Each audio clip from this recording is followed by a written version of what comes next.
السلام علیکم۔ آج جمعہ ہے، جنوری کی 12 تاریخ۔ پاکستان میں اس وقت شام کے 7، بھارت میں 7:30، اور یہاں ہماری اسٹوڈیوز کی گھڑیوں میں صبح کے 9 بج رہے ہیں۔ وائس آف امریکہ واشنگٹن کی اردو سروس سے میں ہوں خالد حمید، خبروں کے ایک بلیٹن کے ساتھ۔ عالمی مالیاتی فنڈ IMF کے ایگزیکٹو بورڈ نے پاکستان کے لیے $700 ملین قرض کی منظوری دے دی ہے۔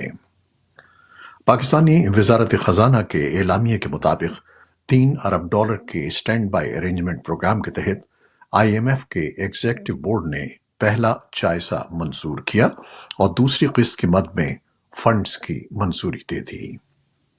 $700 ملین کی رقم ملنے کے بعد پاکستان کو جاری کردہ رقم $1.9 ارب ہو جائے گی۔ پاکستان اور IMF کے درمیان گزشتہ سال جون میں معاشی استحکام کے پروگرام کی حمایت کے لیے $3 ارب کا اسٹینڈ بائی ارینجمنٹ کا معاہدہ طے پایا تھا۔ پاکستانی وزارت خارجہ نے کہا ہے کہ پاکستان کالعدم تحریک طالبان پاکستان سے کسی قسم کی بات چیت میں دلچسپی نہیں رکھتا۔ وزارت خارجہ کے ترجمان ممتاز زہرا بلوچ نے جمعے کو اسلام آباد میں نیوز بریفنگ میں بتایا کہ جمعیت العلماء اسلام فے کے قائد مولانا فضل الرحمان اپنے نجی دورے پر افغانستان گئے ہیں، یہ سرکاری دورہ نہیں ہے۔ تاہم پاکستانی روزنامے ڈان میں شائع ہونے والی ایک خبر کے مطابق مولانا فضل الرحمان کی کابل میں طالبان حکام سے ہونے والی ملاقاتوں میں پاکستانی سفارت خانے کے عہدیدار بھی موجود تھے۔ پاکستانی وزارت خارجہ کے ترجمان نے بتایا کہ TTP کے ساتھ مذاکرات کے بارے میں پاکستان کا موقف تبدیل نہیں ہوا ہے اور نہ ہی افغان حکام سے ہمارے مطالبات میں تبدیلی آئی ہے کہ افغان حکام TTP کی قیادت سمیت افغانستان کے اندر موجود دہشت گرد عناصر کے خلاف مؤثر کارروائی کریں اور یہ یقینی بنائیں کہ افغانستان کے اندر دہشت گردوں کے ٹھکانوں اور انہیں چلانے والے گروپوں کو ختم کیا جائے گا اور پاکستان میں دہشت گردی کے واقعات کے ذمہ داروں کو پاکستان کے حوالے کیا جائے گا۔ وائس آف امریکہ کی افغان سروس نے رپورٹ دی ہے کہ افغان مہاجرین کے امور سے متعلق افغانستان کی طالبان وزارت نے کہا ہے کہ طالبان حکومت کے قائم مقام وزیر خلیل الرحمان حقانی نے جمعے کو کابل میں مولانا فضل الرحمان سے ملاقات کی ہے۔ یہ اطلاعات بھی ہیں کہ مولانا فضل الرحمان نے افغانستان میں مقیم TTP کے رہنما نور ولی محسود سے بھی ملاقات کی ہے، جبکہ ایک پاکستانی روزنامے ایکسپریس ٹریبیون نے اپنی اشاعت میں ملا ہیبت اللہ اور مولانا فضل الرحمان کے درمیان 1-to-1 ملاقات کا ذکر کیا ہے، تاہم اس ملاقات کی اب تک تصدیق نہیں ہو سکی ہے۔ امریکہ اور برطانیہ نے جمعرات کو یمن میں حوثی باغیوں کی 16 تنصیبات کو میزائلوں اور جنگی طیاروں سے نشانہ بنایا ہے۔ امریکی حکام نے کہا ہے کہ اتحادی افواج نے اپنے بحری جہازوں سے درجنوں ٹوماہاک میزائلوں کے ذریعے یمن کے اندر 1 درجن سے زیادہ مقامات کو نشانہ بنایا ہے۔ صدر جو بائیڈن نے کہا ہے کہ یہ حملے آسٹریلیا، بحرین، کینیڈا اور ہالینڈ کی مدد کے ساتھ کیے گئے ہیں۔ صدر بائیڈن نے کہا کہ ضرورت پڑی تو وہ ایسی مزید کارروائیوں کا حکم دینے میں ہچکچاہٹ محسوس نہیں کریں گے۔ حوثی فوج کے ترجمان نے کہا ہے کہ حملوں میں اس کے 5 جنگجو ہلاک اور 6 زخمی ہوئے ہیں۔ نیٹو کے ترجمان نے کہا ہے کہ یمن کے حوثیوں پر امریکی قیادت میں کیے جانے والے حملوں کا مقصد بحیرہ احمر کی تجارتی راہداری کو محفوظ بنانا ہے اور ایران پر زور دیا ہے کہ وہ اپنے حامی گروہوں کو کنٹرول کرے۔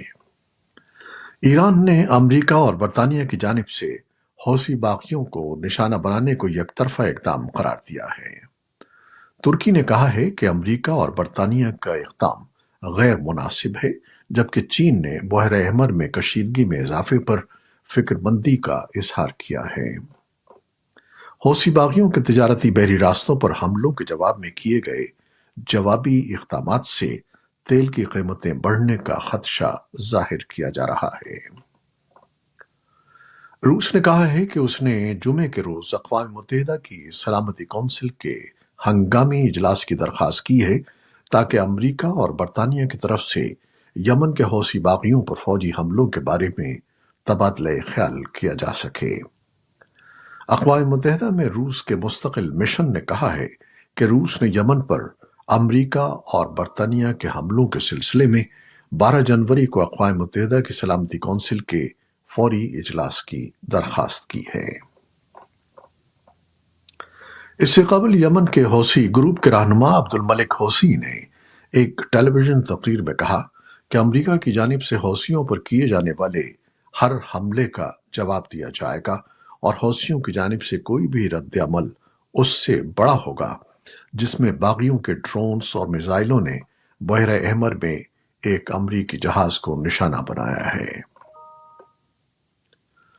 امریکہ نے ایران کی جانب سے عمان کے ساحل سے ایک آئل ٹینکر کو قبضے میں لینے کی مذمت کرتے ہوئے جہاز اور اس کے عملے کو فوری طور پر رہا کرنے کا مطالبہ کیا ہے۔ محکمہ خارجہ کے ترجمان نے کہا ہے کہ امریکہ ایران کو جواب دہ ٹھہرانے کے لیے مناسب اقدامات پر علاقائی شراکت داروں سے مشاورت کر رہا ہے۔ ایران کے سرکاری میڈیا کے مطابق ایران کا یہ اقدام گزشتہ سال ایران کے بحری جہاز اور اس کے تیل کو ضبط کرنے کے اقدام کے بدلے میں کیا گیا ہے۔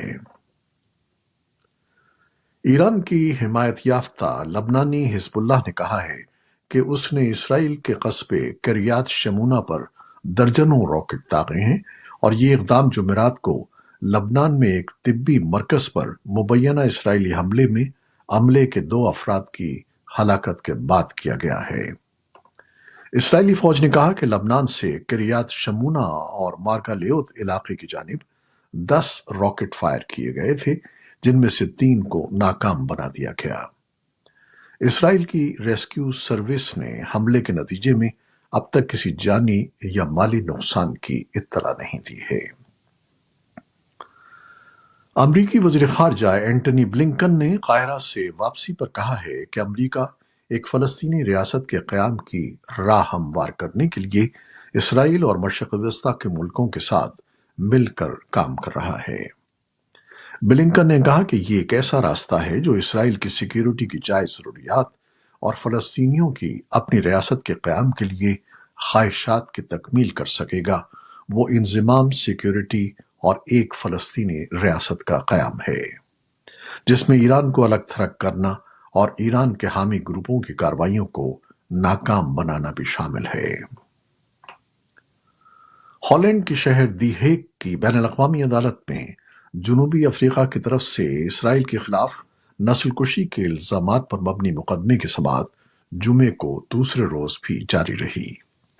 اسرائیل نے فلسطینیوں کے نسل کشی کے الزامات کی سختی سے تردید کی ہے اور اسرائیلی وزیر اعظم نے ان الزامات کو منافقت قرار دیا ہے۔ وکلاء آج عدالت میں اسرائیل کے حق کے دفاع کے بارے میں اپنے دلائل پیش کر رہے ہیں۔ فلسطینیوں کے حامی مظاہرین نے جمعے کو بھی عدالت کے باہر فلسطینی پرچم اور پلے کارڈز اٹھا کر احتجاج کیا جن پر فلسطین کو آزاد کرو اور غزہ پر بمباری بند کرو کے مطالبات درج تھے۔ برطانیہ کے وزیر اعظم رشی سوناک یوکرین کے صدر ولادیمیر زیلنسکی سے ملاقات کے لیے جمعے کو ٹرین پر یوکرین پہنچ رہے ہیں۔ اس دورے میں روس کے خلاف یوکرین کی جنگ کے لیے برطانیہ کی جانب سے 2.5 ارب پاؤنڈ کے امدادی پیکج کا اعلان متوقع ہے جس میں طویل فاصلے تک مار کرنے والے میزائلوں، فضائی دفاع، توپ خانے کے گولہ بارود اور میری ٹائم سیکیورٹی کے لیے امداد بھی شامل ہوگی۔ پاکستان کی سپریم کورٹ نے الیکشن کمیشن آف پاکستان سے پاکستان تحریک انصاف کے انٹرا پارٹی انتخابات کا اصل ریکارڈ طلب کر لیا ہے۔ سپریم کورٹ کے چیف جسٹس پاکستان قاضی فائز عیسیٰ کی سربراہی میں 3 رکنی بینچ پاکستان تحریک انصاف کے لیے بیٹ کے نشان سے متعلق پشاور ہائی کورٹ کے فیصلے کے خلاف الیکشن کمیشن کی درخواست کی سماعت کر رہا ہے۔